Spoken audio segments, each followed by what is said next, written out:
एकूण 4 शहरांमध्ये स्फोट घडवण्याचा दहशतवाद्यांचा कट होता। 8 संशयित दहशतवाद्यांनी 4 शहरांमध्ये कट आखला होता। 2-2 दहशतवाद्यांचे ग्रुप्स बनवण्यात आले होते आणि 4 ग्रुप प्रत्येक ग्रुपकडे आयडी स्फोटकं ठेवली जाणार होती। प्रजासत्ताक दिनी लाल किल्ला उडवण्याचा कट होता। दिल्ली पोलिसांमधल्या सूत्रांची माहिती, दहशतवादी मुझम्मिलनं जानेवारीमध्ये रेकी केली होती। मुझम्मिलसोबत त्याचा साथीदार डॉक्टर उमर नबी सुद्धा होता, सूत्रांची माहिती।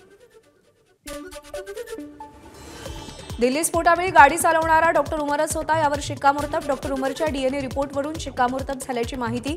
I-20 कारमधून हाडांचे अवशेष आणि दातांचे अवशेष ताब्यात घेण्यात आले होते। दिल्ली स्फोट प्रकरणातला मुख्य सूत्रधार डॉक्टर उमरचा आणखी एक नवा फोटो समोर।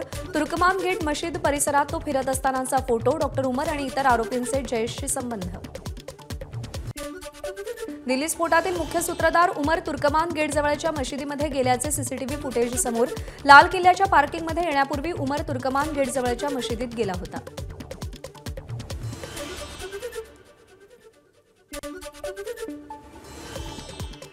फरीदाबाद पोलिसांनी खंडावली गावातून दिल्ली कार स्फोटातील संशयित लाल रंगाची फोर्ड इकोस्पोर्ट कार जप्त केली। तपास यंत्रणांनी घटनास्थळावरून एका व्यक्तीलाही ताब्यात घेतल्याची माहिती। कार उमरच्या नावावर नोंदणी। दिल्ली बॉम्बस्फोटासंबंधीची मोठी माहिती समोर। डॉक्टर दहशतवाद्यांनी सेशन नावाचं ॲप बनवलं होतं आणि या सेशन ॲपच्या माध्यमातून एकमेकांच्या संपर्कात राहत होते। उमर नबी आणि मुझम्मिल सेशन ॲपचा वापर करत होते। दोन्ही आरोपी अबू उकासा या खोट्या नावाच्या तुर्कीच्या हँडलरच्या संपर्कात होते। दिल्ली स्फोटातील आरोपींकडे 20 लाख रुपये आढळले। डॉक्टरांनी 20 लाख गोळा करून उमरकडे सोपवल्याचं उघड। गुरुग्राम नूह भागातील आयडी तयार करण्यासाठी स्फोटकं घेतली। उमरने 2 ते 4 जणांना सिग्नल ॲपवर ग्रुप तयार केल्याचंही उघड।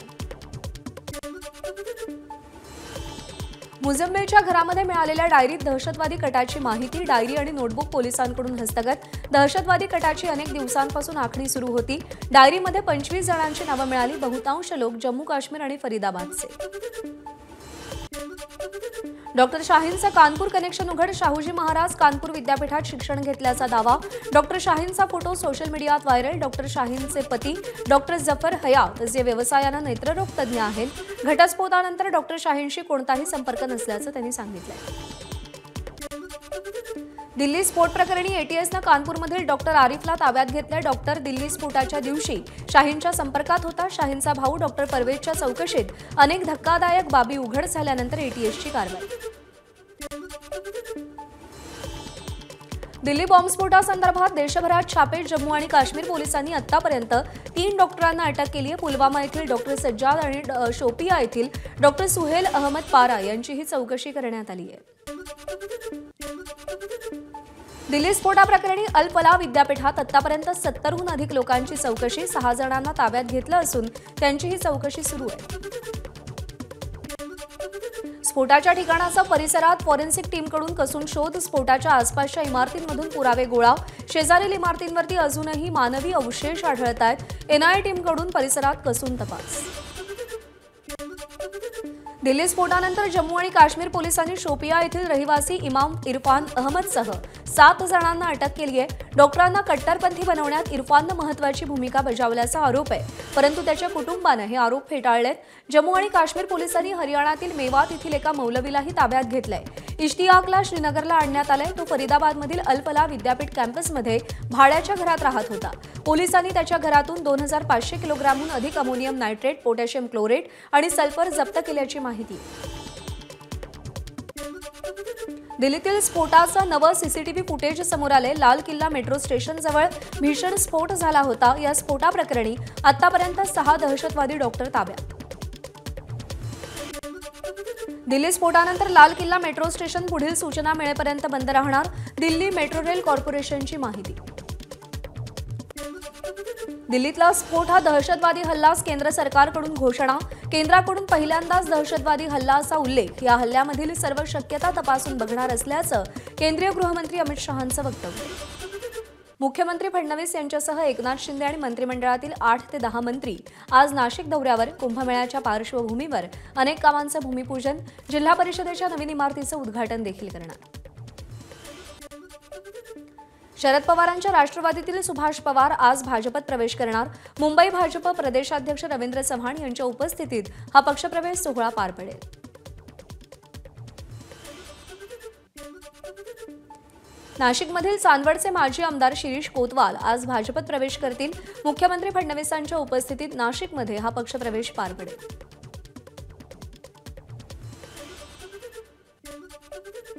ठाकरेंच्या शिवसेनेचे राजू शिंदे भाजपत प्रवेश करतील। मंत्री संजय शिरसाट यांच्या विरोधात राजू शिंदेंनी निवडणूक लढवली होती। मुख्यमंत्री फडणवीसांच्या उपस्थितीत हा पक्षप्रवेश पार पडेल।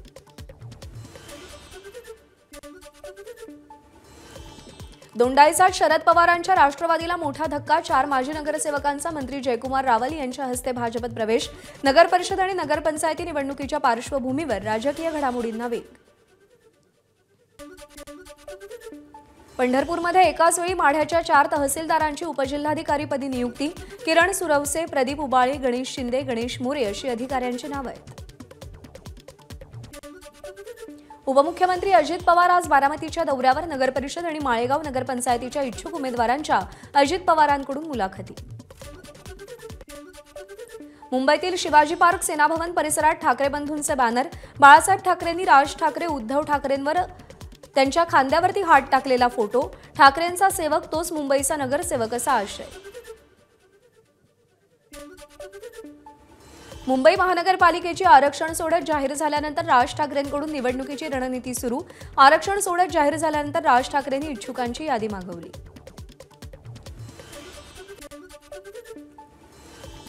पालघर जिल्ह्यातील नगरपरिषद जिल्हा परिषद निवडणुकीत महाविकास आघाडीला सोबत येण्याचा प्रस्ताव बहुजन वंचित आघाडीला देण्यात आलेला आहे। बहुजन विकास आघाडीला देण्यात आला असून त्यावर सकारात्मक चर्चा। हितेंद्र ठाकूर यांचं वक्तव्य। सलील देशमुखांच्या पुढाकारानं शिवसंविधान आघाडी स्थानिक स्वराज्य संस्थांच्या निवडणुकीत मैदानात उतरणार। ज्या ठिकाणी काँग्रेससोबत आघाडी होणार नाही त्या ठिकाणी राष्ट्रवादी हा शिवसंविधानमध्ये असेल असं सलील देशमुख यांनी स्पष्ट केलंय। राज्यात 7 महिन्यात 4 लाखाहून अधिक मतदार वगळले। 7 महिन्यात 18,80,553 नव्या मतदारांची नोंद। एकूण 4,09,046 मतदारांची नावं वगळली। स्थानिक स्वराज्य संस्थांच्या निवडणुकीसाठी राज्य निवडणूक आयोगाकडून मतदारांची अद्ययावत आकडेवारी जाहीर। यवतमाळ नगरपालिकेमध्ये गृहिणींनी शहराच्या समस्यांचा पाढा वाचला। येणाऱ्या निवडणुकीत नगरसेवकाकडून अपेक्षा व्यक्त। घनकचऱ्याचा गंभीर प्रश्न असून पाणी पुरवठ्यासंदर्भातही तक्रार। हिंगोली नगरपालिका निवडणुकीमध्ये शिवसेना आणि भाजपमध्ये जोरदार आरोप प्रत्यारोप। भाजप आमदार आणि माजी नगराध्यक्ष जुगार खेळतात। संतोष बांगर यांची टीका तर निलेश घायवळ सुद्धा आमदार बांगर यांच्याशी संबंधित। भाजप आमदार तानाजी मुटकुळेंचा दावा। एबीपी माझा, उघडा डोळे बघा नीट।